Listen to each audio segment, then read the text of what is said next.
நாகை மாவட்டம் மயிலாடுதுறை அருகே வெட்டாற்றில் மண்டியிருக்கும் தாவரங்களை அகற்றி தூர்வார வேண்டும் என கோரிக்கை எழுந்திருக்கிறது. 6 ஆண்டுகளாக தூர்வாராமல் இருப்பதால் 50க்கும் மேற்பட்ட கிராமங்களைச் சேர்ந்த 800 ஏக்கர் விவசாய நிலம் பாதிக்கப்படுவதாக விவசாயிகள் கவலை தெரிவித்துள்ளனர். மேலும் காட்டாமணக்கு மண்டியிருக்கும் பகுதிகளில் துர்நாற்றம் வீசுவதோடு கொசு தொல்லையும் அதிகரித்திருப்பதாக கூறப்படுகிறது.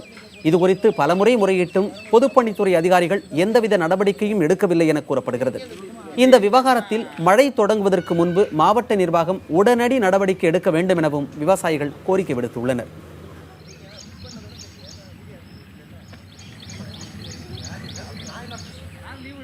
எங்கள்கிட்ட இவங்க பணம் தரேன்னு சொல்லிட்டு இவங்க தினைக்கு ஒவ்வொரு லாரியாக ஏற்றி விற்று தின்னப்பட்டு இவங்க சம்பளம் போட்டு இவங்க எடுத்துக்கிறாங்க.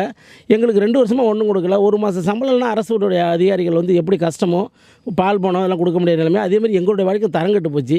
இவங்க விற்று தின்னப்பட்டு தானாக மூடுறதுக்கு அதனால் நாங்கள் சிறைப்பிடிச்சு வச்சுருக்கோம். அந்த சர்க்கரையை எங்கள் பணத்தை கொடுத்து தான் நம்ம சர்க்கரை எடுத்துகிட்டு போடுங்கிற முடியும். இந்த லாரியெல்லாம் இன்னமும் சர்க்கரை எங்கள் பணம் கொடுத்த பிறகு தான் லாரியெல்லாம் விடுவிப்போன்னு நாங்கள் எங்களுக்கு போராட்டத்து மூலமாக தெரிவிச்சோம்.